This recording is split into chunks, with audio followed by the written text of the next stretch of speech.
So building off the Q&A I did on Tuesday, I want to look at a topic and a specific paper having to do with protein intakes and protein intake amounts per meal.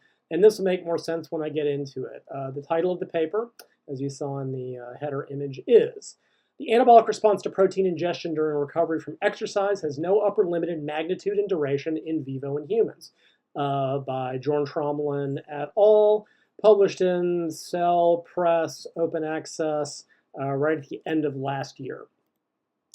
On the off chance that my hoodie changes throughout this video, it's because I tend to shoot these segments as the inspiration hits me, and then I come back later and redo it. So, deal. All right. For some background, I want to talk a little bit about the whole issue of debates over protein requirements. There is actually a centuries-long debate over human protein requirements. It's gone from very high to very low to very high to very low, depending on what the current beliefs were about nutrition. Right now, in the modern era, it's relatively moderate if you're talking about the general population, which is what I'm not talking about. When it comes to the issue of protein intake in athletes, there's a decades-long debate that's been going on over whether or not athletes actually needed more protein to support their training or not. And arguments debate in both directions. Depends whether it's endurance training or strength training and hypertrophy. And the general consensus is at this point is that yes, athletes do require more protein than the average person to support training, which is of course what makes sense, or that makes sense. Just as a funny aside, one of the places I worked when I first out of college, we had a very traditionally trained registered dietitian who told me flatly, there is no evidence that athletes require more protein. So I left about 5 or 6 studies in her inbox, and she never spoke to me again, because apparently, like most in the fitness industry, she didn't like evidence that didn't agree with her. But I digress. In more recent years, there's been debate over how much more protein is needed. And those amounts have shifted, and I'm not going to get into that as much today. I'll come back to it a little bit. But, you know, you've got people at the conservative end at like 1.6 grams per kilo to optimize muscle growth. And the endurance athletes, some data actually suggests they need more than strength athletes because you actually use amino acids for energy during endurance training. There are people that recommend more. I'm typically on the higher end of recommendations, and I'll explain why that is a little bit later. Regardless, this is a long-standing debate. It is accepted that athletes need more, and that we need more to optimize hypertrophy. The question then simply becomes how much.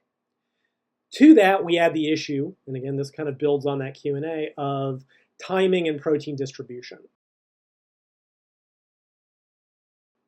Now, at some point in the history of bodybuilding, and I could not pin down exactly when this is, the idea that you needed to eat protein at relatively evenly spaced time periods throughout the day came into existence. And I don't know if this is based on animal research or what, right? A lot of the ideas about eating frequency and metabolic rate absolutely came out of animal research. The idea that if you skip a meal, your metabolism goes down, which is absolute bullshit. And I believe I was the first one to actually bring that idea into the industry. For rats and mice, skipping a meal can slow metabolism. If you're a hummingbird and you skip a meal, you'll die. For humans, if you fast for 4 days, your metabolic rate actually goes up a little bit. But at some point, the idea that you needed to eat 6 times a day every 3 hours to keep the metabolism running or whatever came into play. And I suspect that the whole protein intake thing per meal was basically people back calculating it. They figured, well, if I want 180 grams of protein per day and I should be eating 6 meals per day, well, then I'm going to decide that I need 30 grams per day. And then that kind of got reversed because for years, for decades, for as long as when I started reading this stuff in the 80s, you would repeatedly read, the body can only utilize 30 grams of protein per meal. And I'll come back to that. But at the time, I'd never seen any data to support that. What was interesting is that occasionally you would see other numbers thrown around.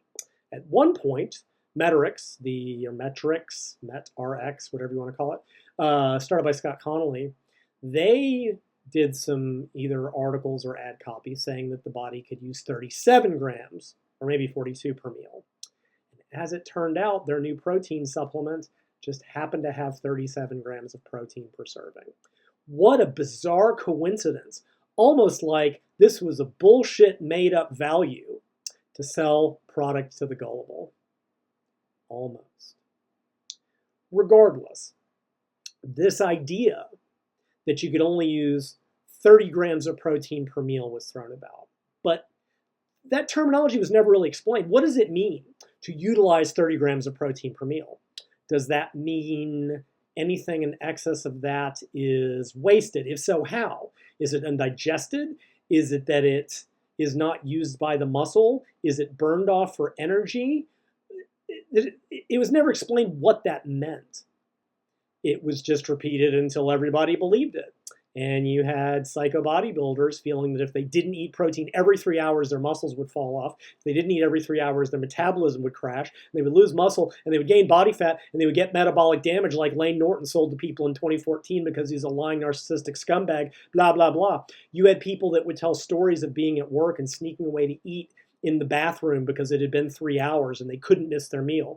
Or who wouldn't go on a date because they didn't want to be in the movie theater when they were supposed to be eating their chicken breast and fucking broccoli. It was absolutely insane. Regardless, that number was around absolutely forever. And I'm going to jump forward and then back to that in 1 second. In 1998, while I was incarcerated in Salt Lake City speed skating, I published a book called The Protein Book, a complete guide for athletes or something roughly to that effect. Available now at store.bodyrecomposition.com. And it was my once every decade overly researched technical book on all things protein. And I brought up a few points. One of them had to do with total protein intakes, and this will be relevant when I actually get to the point of this video. And I addressed the debate from the people arguing for lower amounts, including guys like Stu Phillips and some others, people arguing for larger amounts. And I took the side of the people arguing larger amounts based on the argument they were making, which was that most protein intake studies are short-term, 12 weeks, typically speaking. It pointed out that when you're looking at adaptations for high-level athletes, and again, I'm talking about people training intensely consistently, that A, those studies may be too short to find differences between the two groups, which is not important in the short term, but is important in the long term, right? If that extra protein is causing someone to gain a little bit more muscle over that time period, it might not be statistically significant over 12 weeks, but over a year or 2 years, it may add up. But the bigger point they made was that gaining muscle was not the only relevant thing to consider. That there are adaptations that are occurring in response to training in other systems of the body, including connective tissue like ligaments, tendons, possibly organs, bone. There are other tissues in the body that use protein and that adapt to training. And their point was that if a higher protein intake is able to better support those long-term adaptations, that it will be beneficial so long as it doesn't hurt. Now, by hurt, the big concern tends to be that when people eat excessive amounts of protein, it can often crowd out the other nutrients and may not allow someone to eat sufficient carbohydrates and fats. This can be particularly important for women who typically have lower total calorie requirements. But there's also evidence, as I talked about in the women's book, also available at store.bodyrecomposition.com as we speak, that women's overall protein requirements per unit body weight may be lower. So I took that standpoint, and I made the point in the Q&A, which is like, I see it as a might help, and so long as it doesn't hurt, and there are most of the fears about high protein intakes are a bunch of bullshit anyway, and they're not supported by anything. But unless it's crowding out the other nutrients, it has no harm, and it may be beneficial over the long term for high-level athletes. But I brought up some other points in the book that I think were some of I was the first one, as usual, to bring up. Now, that was about the time that whole fast and slow protein thing, the Bori study that compared whey and casein, which did kind of tie into this, right? They gave whey a fast-acting protein, and they gave casein a slow-acting, slow-digesting protein. And what they found was that the whey hit the system very, very quickly. Because of that, a lot of it was oxidized and burned off for energy. Whereas casein, that digests much more slowly. Oh, sorry, but they did find that the whey stimulated protein synthesis. It was more anabolic, tissue building.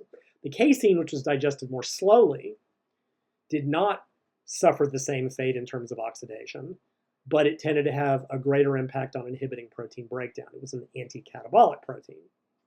So in that sense, that whey information would sort of vaguely kind of maybe tie in with the idea that protein above a certain point cannot be utilized by the body, but it's more that it's being wasted. I would note that although some cretins still say this, protein does not and is never converted to fat for storage. Like the biochemical pathway is probably there, but it just doesn't happen in the real world. And anyone still claiming that, Henselman, is full of shit. It doesn't happen. Not in humans, not under any realistic conditions. Protein is not converted to fat.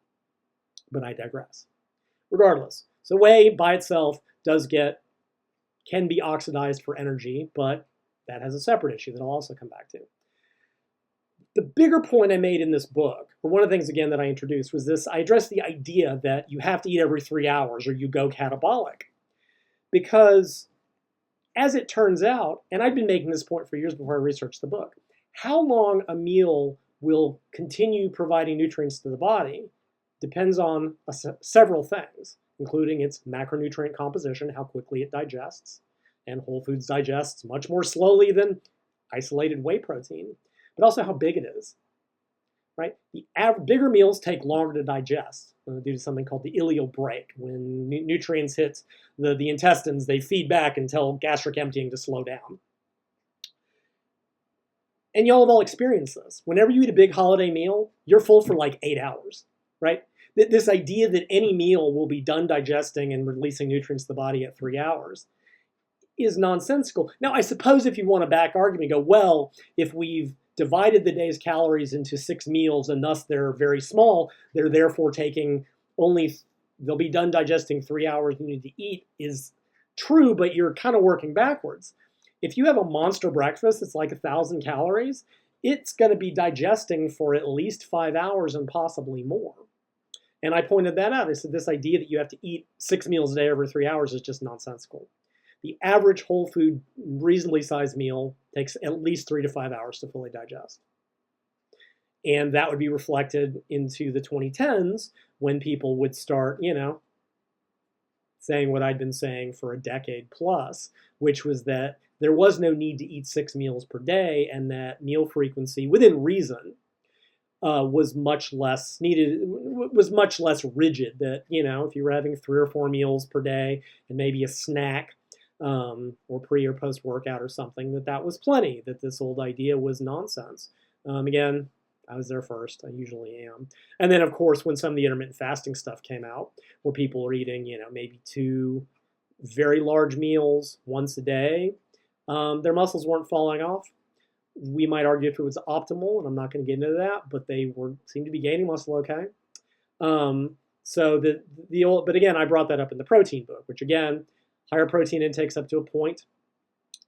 Were probably in total protein were beneficial, as long as, or they certainly did no harm unless they prevented you from eating enough other nutrients. 2, larger meals take longer to digest. And 2, that I'd added that dietary protein actually digests very, very slowly. This is a chart from the book where I show measured digestion rates of different proteins. And the ones with the asterisks were estimated, and I don't consider those terribly accurate. But you can see it ranges from like 3 to 10 grams per hour. That means that if you were to eat, 30, 50 grams of protein, that could be digesting many hours later, depending on the source. And that even gets more impacted by whatever else is in the meal. I would mention there's also research that with chronically elevated protein intakes, that those rates do go up. The body does adapt, which is why big guys can eat so much food and absorb it. But regardless, the point of this is that protein digests extremely slowly. And this idea that you need 30 grams of protein every 3 hours, your muscle fall off, is simply nonsensical. Some values to pay attention to there: milk protein, 3.5 grams per hour. Casein isolate, 6 grams per hour. Whey, 8 to 10 grams per hour. And that estimated pork tenderloin steak at 10 grams per hour. Those values will come back later. So if we assume that highest value of 10 grams per hour, that means if you were to eat 50 grams of protein in one meal, it would still be digesting at least 5 hours later, and possibly longer than that, because that's the high estimate. If you were to eat, say, 100 grams of protein, it would take at least 10 hours to digest. This is important. So remember those 3 points, which is all a very long way of leading into my next bit. All right, I want to return back to the idea of the whole per meal issue, right? Because about this point in the late 2000s, early 2010s, the evidence-based people were like, oh yeah, the 30 grams per meal was just bro science, and eating 6 meals per day was just bro science. And I'm sure, I mean, whatever. I'll talk about who the real bro scientists are in a video I'm going to do here before too very long. But it kind of became just, as long as your meal frequency is not too crazy, too low, doesn't need to be real high, and just whatever. But then somewhere in the early to mid 2010s, it started to change back again. And what was going on is researchers were looking very carefully at what was going on after training in response to protein intake. So when we do heavy resistance training, among the other things that occur, we increase protein synthesis, which is what builds new proteins, and we increase protein breakdown, which is what breaks down proteins. And net growth is basically protein synthesis minus protein breakdown. So they would have people train, and they were giving them varying amounts of protein. And as I'll come back to, they were generally measuring muscle protein synthesis. I'll talk about that here in a second. And what started to come out of the literature was that there was an upper limit of protein intake above which there was no further increase in protein synthesis. And I'm emphasizing that for reasons you'll see in a second. And it turned out to be somewhere in the range of 0.25 to 0.4 grams per kilogram of body weight, or somewhere in that range. So a typical paper would state consume 0.4 grams per kilo of body mass, yada yada, to maximally stimulate muscle protein synthesis following a period of rest or exhaustive resistance exercise. To maximize muscle protein accretion with resistance exercise, daily protein intake should be 1.6 grams per kilo per day and up to 2.2 grams per kilo per day. This intake can be achieved by ingesting 3 meals, each containing 0.53 grams per kilo of protein, or 4 meals containing 0.4 grams per kilo of protein. And I've provided the study that quote comes from. For the non-metrically inclined, 1.6 grams per kilo is right about 0.7 and change grams per pound, and 2.2 grams per kilo is 1 gram per pound, which is a pretty old value. Now I'd note that I think using total body weight to set these values is dumb in the first place. You should be using lean body mass for the most part, but that's neither here nor there.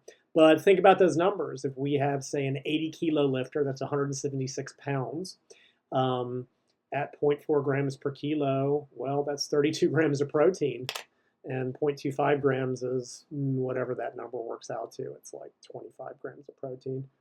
And if you use those other values, well, the 0.4 grams per kilo, that's 32 grams per meal, and the 0.53, whatever it was, grams per kilo, that's about 40 grams per meal. Are the bros right? Because suddenly it looks like there is an upper limit, at least if you're talking about muscle protein synthesis. And then, like everything else in the fitness industry, people just kept repeating the same thing until it became true through repetition, with nobody really thinking about it. They had come to conclude that per meal, nothing more than 0.4 grams per kilo. Anything more than that would not further stimulate muscle protein synthesis. And I'm putting an emphasis on synthesis for reasons you'll see next. In June of 2019, I wrote an article for my website addressing this issue, titled Protein Requirements for Hypertrophy. And I talked about the general debate over amounts and all that stuff, and then I brought up the issue I just discussed, having to do with the per meal amount. And I disagreed with this on a number of levels, and I made 5 points. The first issue I brought up was the fact that the studies that had determined this value were all using whey protein in isolation, which means 2 things. One, whey protein, as we know, is digested very quickly, and it is certainly oxidized off anything that isn't utilized. But more importantly, there is now a growing appreciation of what is called the food matrix. Other nutrients in food, the composition of the full meal, the other nutrients even in protein sources, for example, whole egg versus egg whites, drastically impacts how that protein is utilized by the body. Feeding isolated whey protein and nothing else after a single workout does not allow us to draw global conclusions about what's going on, and yet that's exactly what was done. Secondly was the workouts that were done, which were typically relatively low volume. I'm talking about like 4 sets of leg extensions. Now there was one study that had done a full body workout and gave either 20 or 40 grams of protein, and a larger amount did increase muscle protein synthesis, but it wasn't double the amount, but it did point out that training more muscle mass did seem to require more protein. 4 sets of leg extensions is interesting and easy to control, but is that really ecological to someone doing a high volume leg workout? You know, like 26 sets per workout? Ha ha ha. No, it's not. So again, we have an ecological validity thing. I'm not saying that higher volumes necessarily do increase protein requirements after a workout, but you can't say that they do or they don't if the studies have only done 4 sets. The third issue I brought up had to do with muscle protein breakdown. Right? As I said, net protein accretion, growth, the amount you built, is protein synthesis minus protein breakdown. Well, all these studies were only measuring muscle protein synthesis. Now, here's the reason why most studies don't measure muscle protein breakdown. It's methodologically difficult. And that's fine. I get it. Science is hard. However, just because something is difficult to measure doesn't mean we get to flat out ignore it. Muscle protein breakdown is part of the overall system. Now, an earlier study had shown that muscle protein breakdown was only responsible for 30% of net growth. And somehow that led people to conclude that it wasn't relevant. And I don't know about y'all, but 30% seems significant and worth worrying about. But more importantly, we need to know how protein intake is or is not impacting that. And without measurements, we can't know. But just because you can't measure it doesn't mean you should pretend it doesn't exist. And that's what was happening. And my ultimate conclusion, based on those points, more generally was that using muscle protein synthesis as a singular endpoint to determine per meal protein requirements was moronic. It is an utterly myopic endpoint to use for a number of reasons, but here's a big one. All right. We have an individual who has 15% body fat. That means 85% of their body is lean body mass. Now, lean body mass includes way more than just muscle. It includes muscle, water, minerals, glycogen, connective tissue like ligaments and tendons, organs, your brain. It's everything that's not fat. Now, of that lean body mass, somewhere between 40 to 45% on average is actual skeletal muscle. Elite athletes may achieve 50%, but that's the exception. 40-45%, women usually on the lower end, men on the higher end for reasons. Read my women's book if you care. Why the per meal protein intake was being based solely on less than half of the total lean body mass was and is still baffling to me. Because it suggests that the rest of the body that we know are made of protein, that we know utilize protein, somehow don't need any. Are you really going to argue that the rest of the body doesn't have a requirement for protein? Especially when you consider that some of those other tissues probably do adapt in response to training. And as I'd written in my protein book, as mentioned in chapter 1, there are a number of additional metabolic processes important to athletes that are likely to be upregulated through athletic training. All of these are likely to require increased amounts of dietary protein, although what amount is currently unknown. It's possible that the amount of protein required to maintain nitrogen balance, or generate a positive balance, and that has to do with muscle growth, is still insufficient to optimize all aspects of metabolism important to athletes.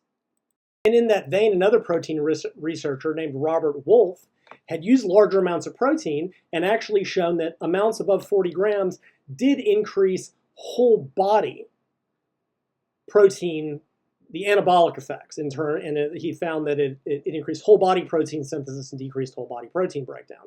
But of course, when that was brought up, all the evidence-based scientists, well, it didn't increase protein, muscle protein. Yeah, no shit. Nobody ever said it did. I never said it did. But that's not the point. Do the other tissues not need protein?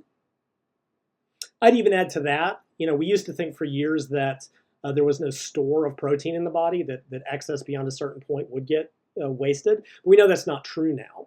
After large protein meals, on top of how long they take to digest, they can be made into short-acting, short-lived visceral proteins, which are then broken down and provide amino acids in between meals during that post-absorptive phase. The point of this all being to set per meal or even per day protein intakes based on what maximizes muscular protein synthesis is dumb as shit. The protein source used is not ecological to the real world. The training that was used was very low volume and not ecological to how most people train. It ignores muscle protein breakdown. It ignores the fact that muscle is only less than half of total lean body mass, and those tissues require protein as well. So that seemed like a pretty simple article, and yet. Now, shortly after that article was written, I was made aware of a piece published in Alan Aragon's research review, where, despite my never having mentioned his name in that 2019 article, little Jorn Trommelen, shown here, apparently got super butthurt and thought I was attacking him. Now, I mentioned that Jorn had been in my Facebook group and then bitched out when I criticized the shitty, poor methodological nighttime protein studies, where he accused me of using nothing but personal attacks, despite the fact that I made valid scientific criticisms, and he told me that I didn't understand how science works, was just another personal attack, at which point he bitched out. And Stu Phillips followed him shortly thereafter. And the gist of this piece was, LOL, you're wrong. It was more to it. He's like, well, muscle protein breakdown doesn't matter, which I find kind of a baffling conclusion. And that Robert Wolfe's work was wrong and methodologically flawed, and that he and Luc Van Loon had the best technology to measure this, to which I say, so fucking what? You can have the best telescope in the world, and if you're looking at the wrong thing, you still draw dumb conclusions. And you'll see why I'm bringing up Jorn's name specifically here in a moment. So in February of 2020, I did a follow-up to that article where I addressed a paper that was done in surgical patients. It was by Smeets J et al. It was titled Protein Synthesis Rates of Muscle, Tendon, Ligament, Cartilage, and Bone Tissue in Vivo in Humans, PLOS 1, 2019, blah, blah, blah. I had access to a bunch of surgical patients, and that allowed them to do some really cool things and measure protein synthesis in a whole bunch of tissues. And what they found was that basically basal protein synthesis in all these tissues were about the same. A couple of, synovium and one other, the notch of the knee, were all the same. And they conclude that basal protein synthesis rates in various musculoskeletal tissues are within the same range as of skeletal muscle protein synthesis rates.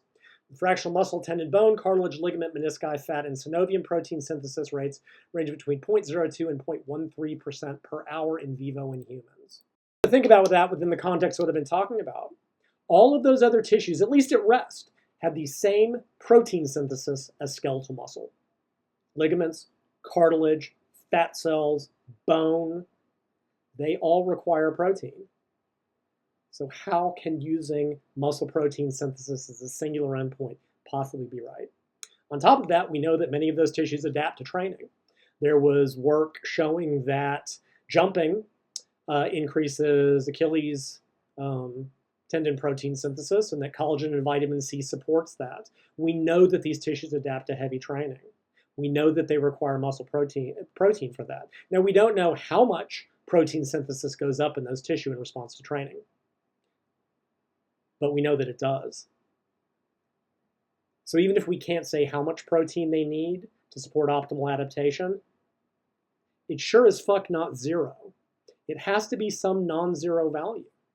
So once again, my global conclusion, which is a long lead into the paper, which I'm going to look at briefly, is that setting per meal protein intakes, and by extension per day protein intakes, based on the singular endpoint of muscle protein synthesis, which is what the Fit Pros have been doing going on a decade now, is dumb as fuck.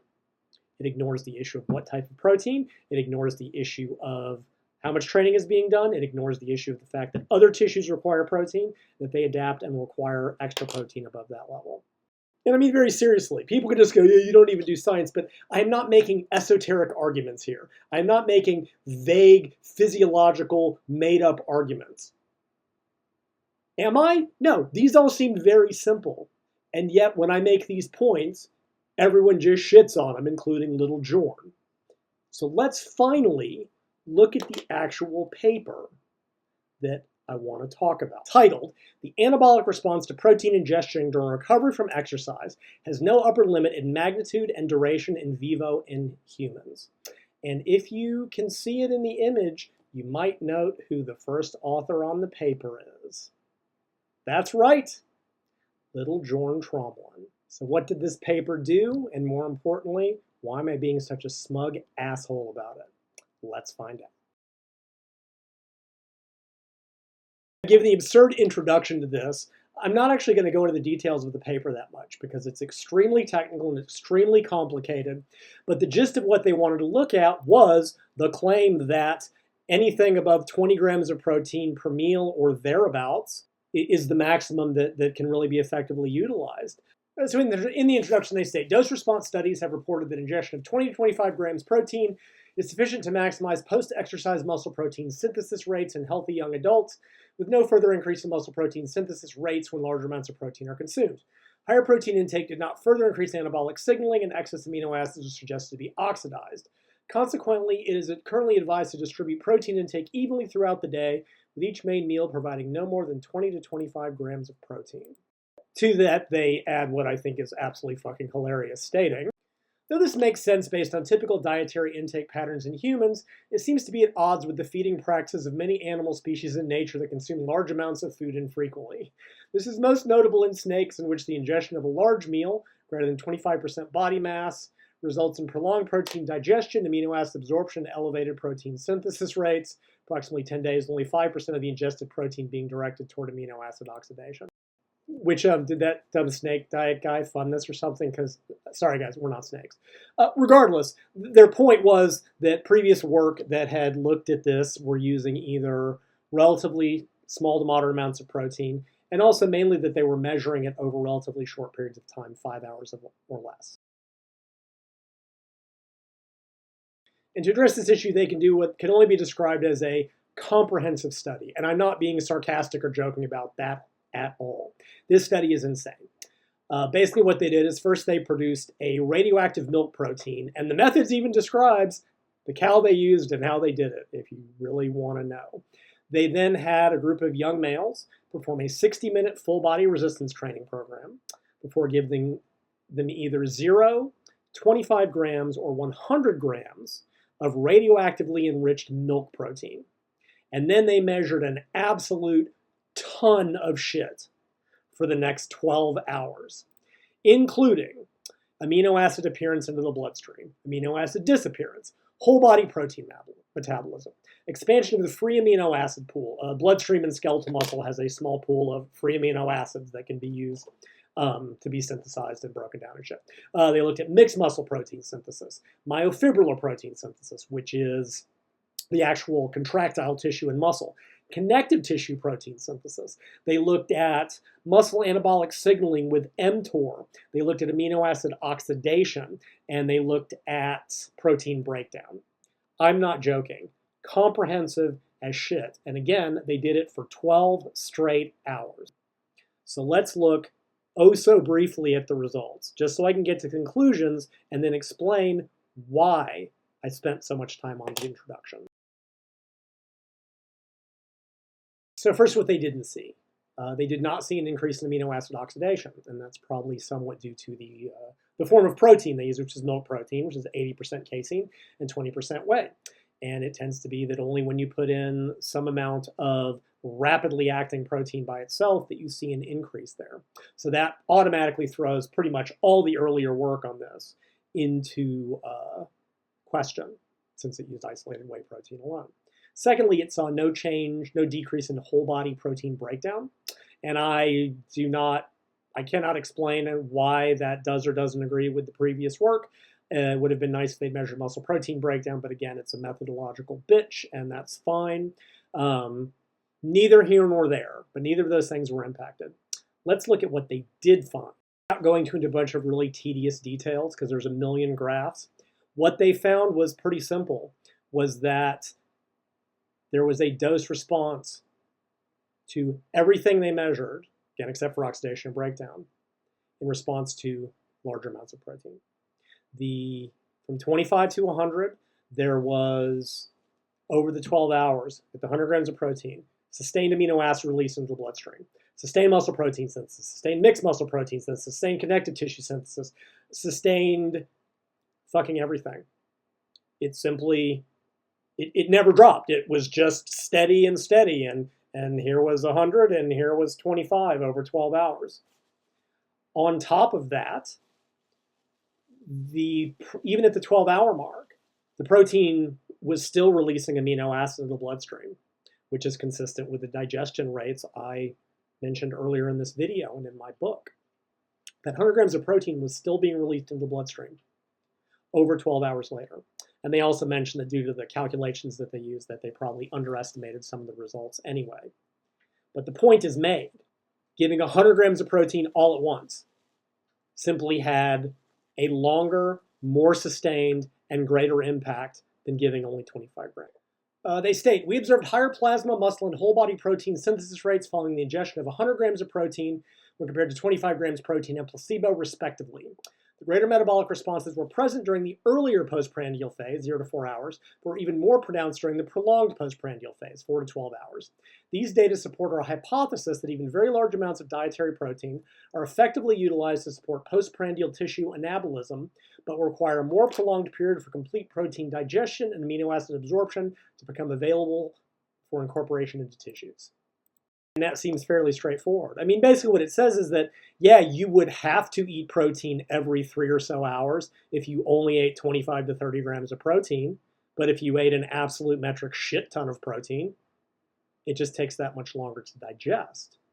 And in contrast to some earlier ideas, one of which that I wrote about in the protein book, which is clearly incorrect, there's this idea of a muscle full that once you turn on protein synthesis for so long, it would become refractory to amino acids. But those are infusion studies. And clearly in this case, that's not what's going on. That dietary protein over the duration of its digestion just keeps supporting protein synthesis, whole body, mixed muscle, skeletal muscle, connective tissue. It just takes longer to be used. And as the title suggests, they conclude that the anabolic response to protein ingestion during recovery from exercise has no upper limit in magnitude and duration in vivo in humans. Now, I do think we could quibble about the use of the term no upper limit. What happens at 200 grams? What happens at 300 grams? I mean, I don't think there would be. I think it just takes that much longer to digest, which I've been saying for absolute years. But when you only use 25 and 100 grams, you can't really use language that strong, or you shouldn't, but that's neither here nor there.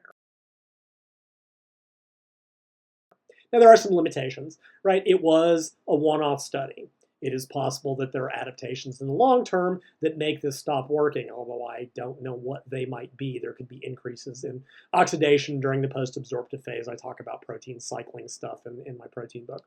And they mention all of those limitations, and that's all good and well. One thing I think that is worth bringing up in terms of this, in terms of the whole meal frequency thing, is the idea of time-restricted feeding and intermittent fasting.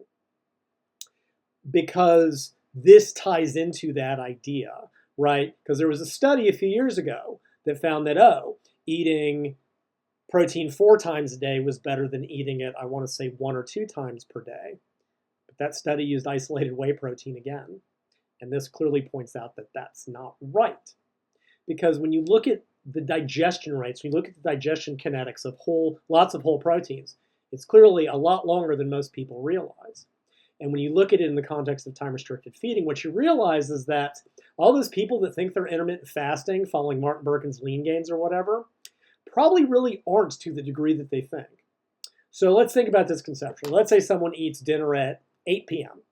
and they have a typical 30 to 40 grams of protein, typical American dinner.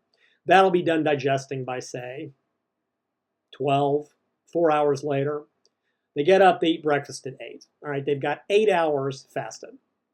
Now let's say someone does lean gains, and at one point Martin was recommending people eat 80% of their calories post-workout, which was typically evening. So let's say someone has 150 or 180, like 150 grams of protein at 8 o'clock in the evening. That's going to take a minimum of 15 hours to digest. That's going to take them, right? 12 hours is 8 a.m., 3 more hours, 11 a.m. before they enter their post-absorptive phase. If they then break their fast at 4 p.m., they have only had 5 hours of actual fasting. If anything, a regular meal pattern gives a longer post-absorptive phase, a longer fasting period, than a lean gains or 1 meal a day approach. But it does point out why those approaches don't seem to harm growth.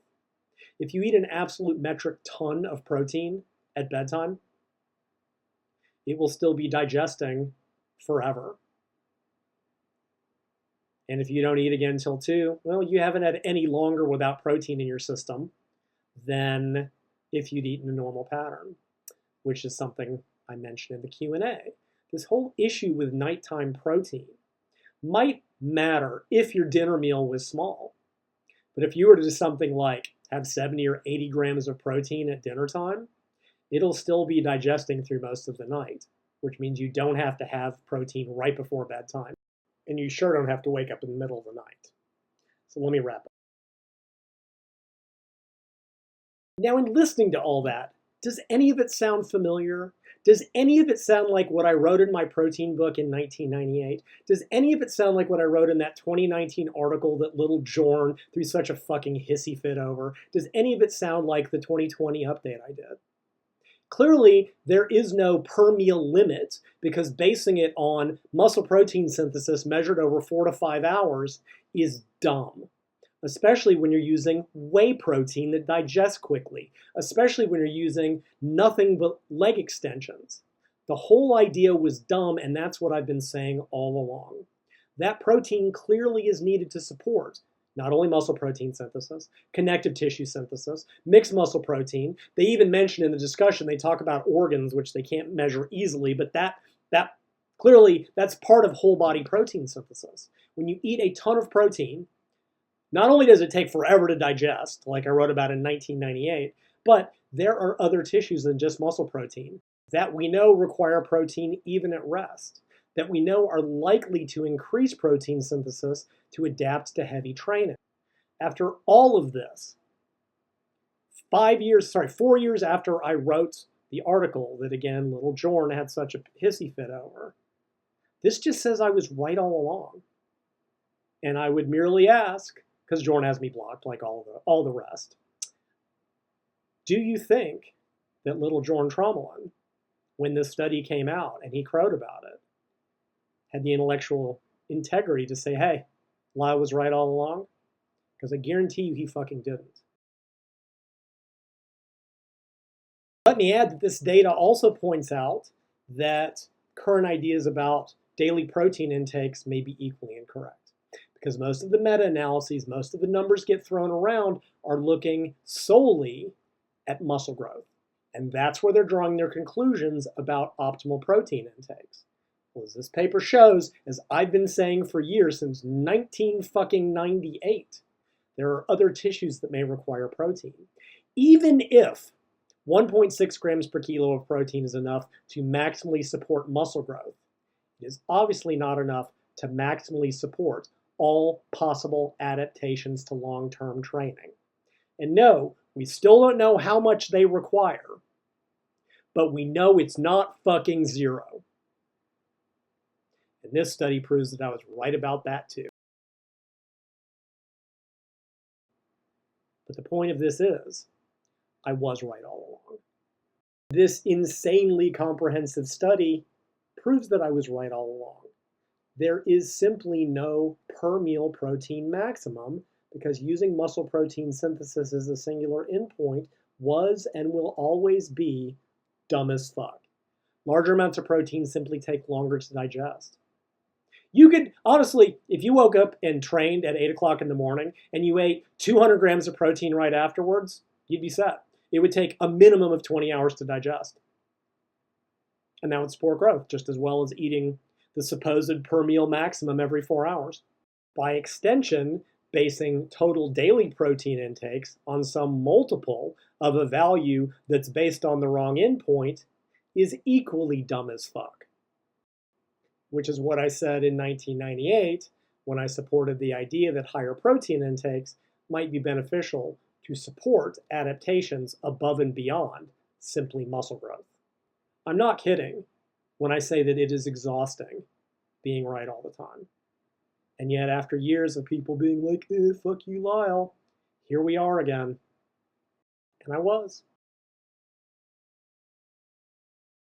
For the record, I neither read nor respond to comments or questions either on YouTube or on Instagram because I don't care. But I don't delete them either like the rest of the industry will do. Test it. Go put a critical comment or question on Brad's wall and he'll block you and delete it immediately. I simply don't care. If you want to tell me I'm full of shit and I suck, great. If you want to tell me that I'm awesome and you want to have my children, fan-fucking-tastic. If you ask me a question in the comments, great. I'll never see it. Now, I may try doing a weekly Q&A, and if you want to send me a question, you can send it to questions@bodyrecomposition.com, and there's exactly a 0% guarantee that I will answer it. But you might get lucky. See you next time.